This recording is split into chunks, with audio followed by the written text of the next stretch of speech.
उकडलेल्या अंड्याची भाजी बनवायला सुरुवात झाली आहे. तर पहिलं कढईमध्ये कांदा, लसूण, मिरची, कोथिंबीर, टॅमॅटो हे सगळं टाकलेलं आहे आणि ते आता व्यवस्थित शिजवून घेतलं आहे. त्याच्यात मीठ टाकलेलं आहे. मीठ थोडं जास्त टाकावं लागतं कारण ते अंड्यालासुद्धा लागण्याची आवश्यकता असते. आणि त्याच्यासोबतच आपण ती अंडी बॉईल केलेली ती अशी सुरीने चाकूने बारीक करून घेतलेली आहे. त्याच्यामुळे ते भाजी खूप पटकन शिजते आणि खूप छान लागते. हळद हिंग टाकलेलं आहे. आता हे सगळं मिक्स करून एकजीव केले जाईल. एक साईडला आपला चपातीचा तवासुद्धा गरम होत आहे. मुलाला नाश्त्यासाठी चपातीसुद्धा तयार होत आहे कारण आता त्याचं कॉलेजला जायचं टाईम चालू होईल.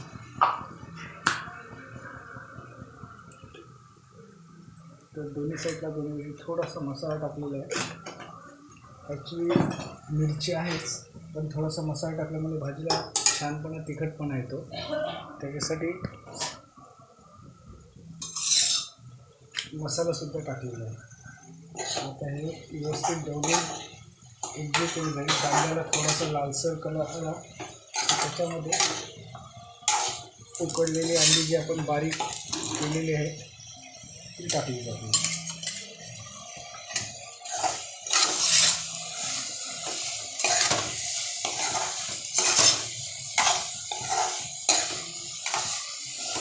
बुर्जीसाठी म्हणा किंवा या भाजीसाठी तेल थोडं जास्त घ्यावं लागतं कारण ह्याच्यात पाणी टाकता येत नाही. त्याच्यामुळे तेल असेल तर ती भाजी खाली लागत नाही, कढईला वगैरे चिकटत नाही.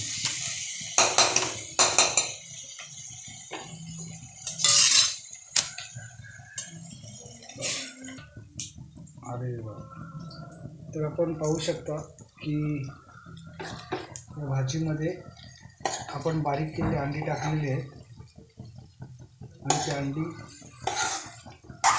कांद्यासोबत व्यवस्थित ढवळून घेत आहोत. कांदा टॅमॅटो याला ती भाजी एकजीव केली जाईल आणि एकजीव केलेली भाजी एक 10 मिनिटे वाफेवरती ठेवली जाईल. वाफेवर ठेवल्यानंतर ही भाजी शिजायला फक्त 10 मिनिटं लागतात कारण आपण ऑलरेडी कांदा टॅमॅटो वगैरे सर्व शिजवून घेतलेलं असतं. फक्त बाकी राहतं ते अंडे टाकून मिक्सिंग करण्याचं. तर खूप छान असे बारीक स्लाईस झाले अंड्याचे. ही भाजी चवीलासुद्धा खूप छान लागते. नक्की करून पहा आणि खूप लवकर तयार होते. त्याच्यामुळे नाश्तासुद्धा खूप लवकर रेडी होतो. एक साईडला आपल्या चपात्यासुद्धा झाल्या आहेत त्याच्यामुळे नाश्त्याची सोय लवकरच झाली आहे. तर आता हे व्यवस्थित ढवळून झालेलं आहे. आता ह्याच्यावरती एक 10 मिनिटं वाफेवर ठेवण्यासाठी झाकण ठेवलं जाईल आणि आपली भाजी तयार झाली. खूप छान लागेल ही भाजी. तर भाजीवरचं झाकण काढलेलं आहे. भाजी पूर्णपणे तयार झाली आहे.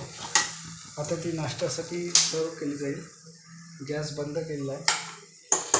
पाहू शकता किती छानपणे शिजलेली आहे. हिचा वाससुद्धा खूप मस्त येत आहे आणि हळदीमुळे पिवळा रंगसुद्धा व्यवस्थित पकडलेला आहे. तर आमची आजची